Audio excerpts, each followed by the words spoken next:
우리나라는 문화대국, 관광대국으로 발전할 수 있는 기회를 스스로 버리고 있다. 요즘 춘천 중도에 대한 소식이 들려올 때마다 이런 생각이 드는데요. 중도, 어떤 이슈가 있으며 무엇이 문제인 걸까요? 오늘 낱낱이 파헤쳐 드립니다.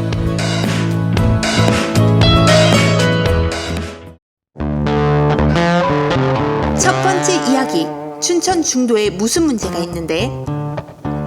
춘천 중도, 춘천에 있는 섬입니다. 아니, 춘천은 내륙 지역인데 섬이 있다고?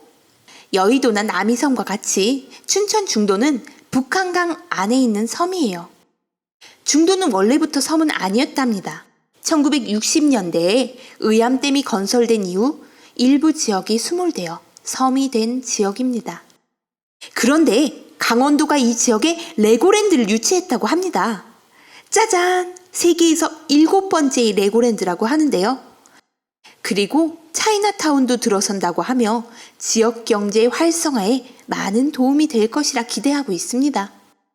그런데 말입니다. 춘천 중도는 이렇게 개발되어서는 안 되는 지역이거든요.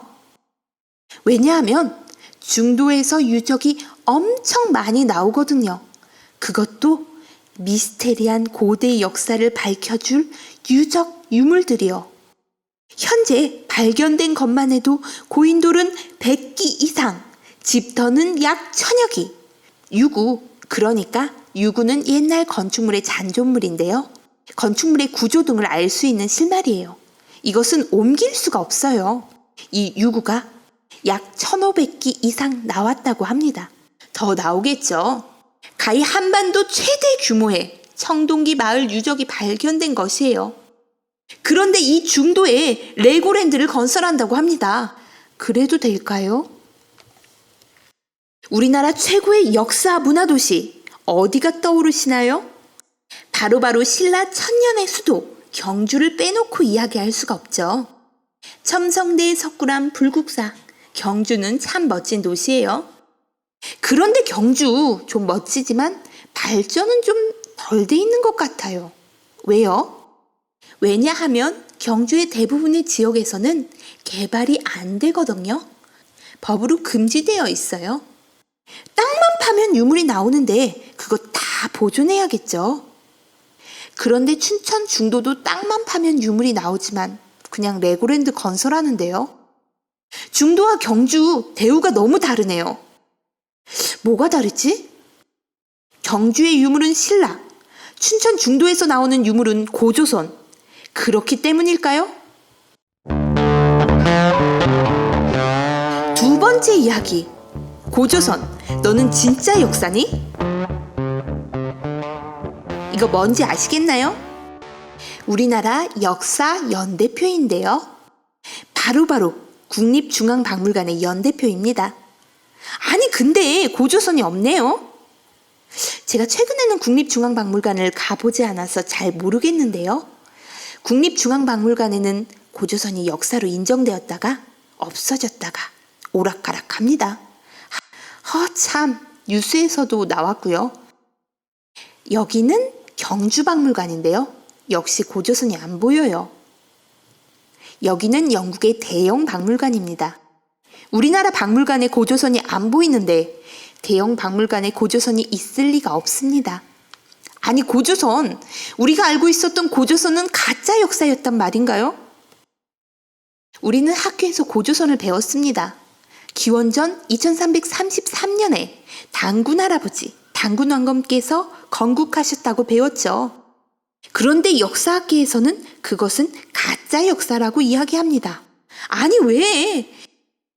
여기서부터는 성삼재 박사의 고조선 사라진 역사 책의 이야기를 빌려서 하도록 하겠습니다. 이 책 엄청 재미있으니까 나중에 꼭 한번 읽어보세요. 어떤 사회가 국가냐 아니냐를 따질 때 그 기준은 청동기 시대라고 합니다.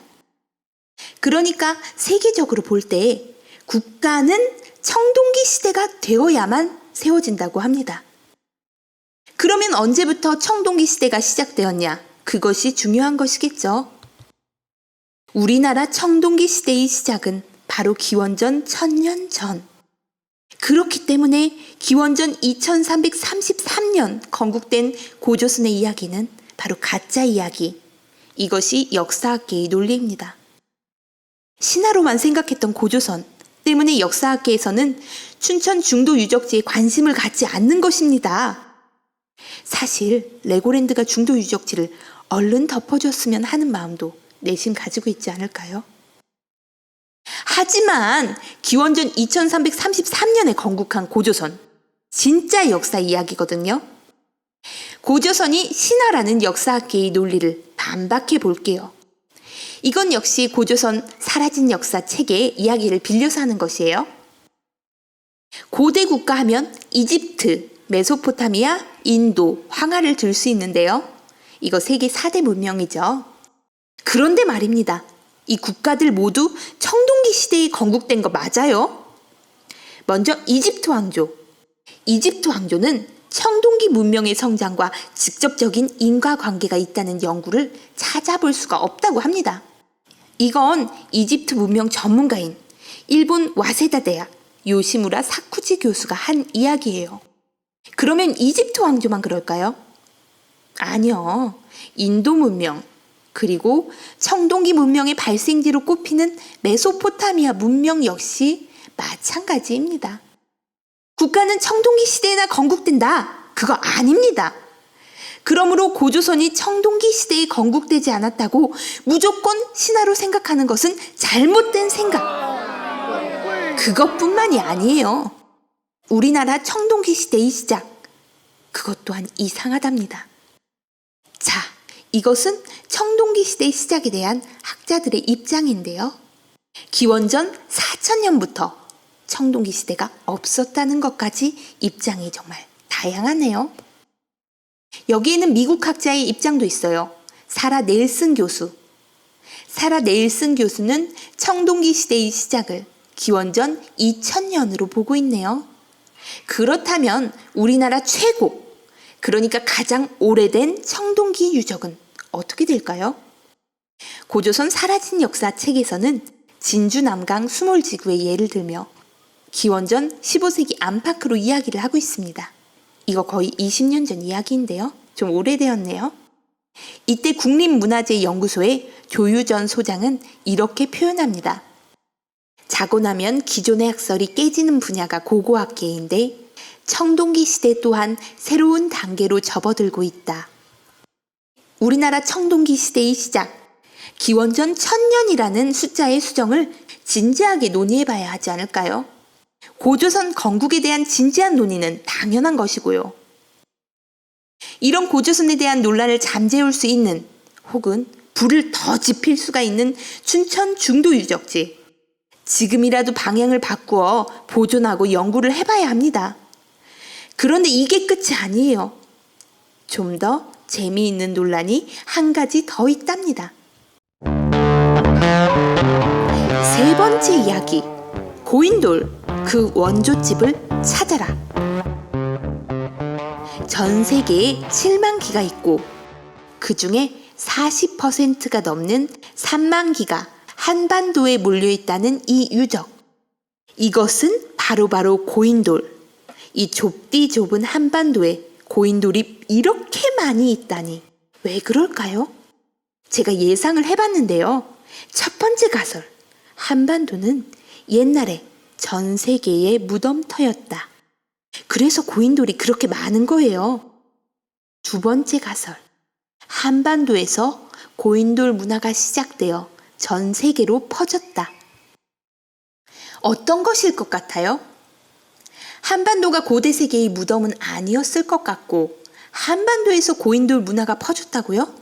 믿을 수 없다고요? 그런데 이거 좀 근거가 있어요.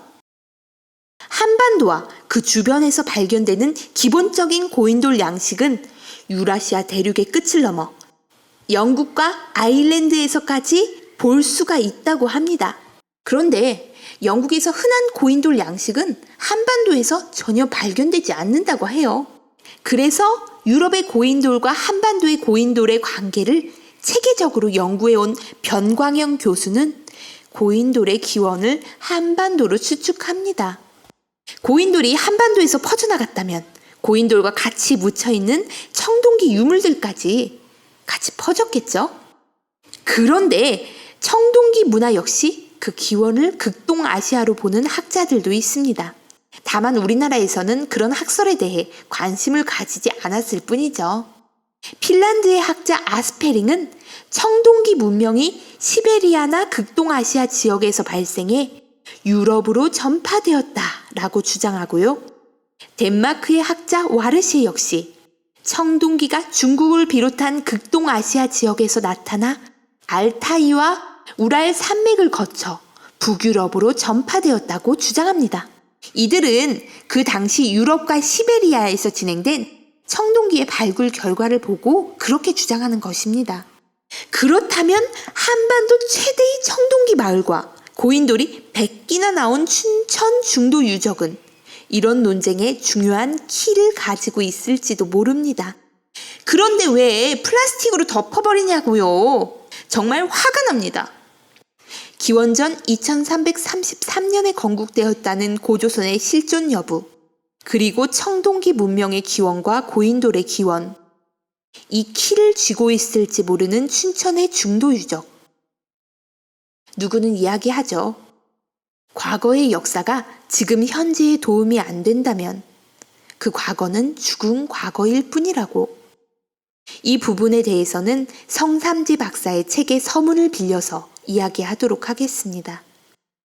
고조선에 대해서는 고등학교 입학 후 첫 중간고사에서 몇 문제 출제되고 수학 능력 시험에서 한두 문제 나오고 말겠지만 그렇게 외면하기에는 고조선 역사 논쟁은 너무나 의미가 깊다. 이탈리아 철학자 크로체가 모든 역사는 현대사라고 했지만 고조선 역사야말로 오늘날에도 살아서 다시 쓰이는 진행형의 역사이기 때문이다. 2000년 전에 끝난 것 같은 고조선의 역사는 지금 춘천의 중도 유적지에서 다시 살아서 꿈틀대고 있습니다. 춘천의 중도 유적이 잘 보존되고 발굴된다면 더욱 다채로워진 고조선의 역사가 미래의 대한민국의 문화 역량을 위해 다시 살아서 움직일 것입니다. 그리고 이것은 중국과의 역사 논쟁에서 우리와 함께 싸울 것입니다.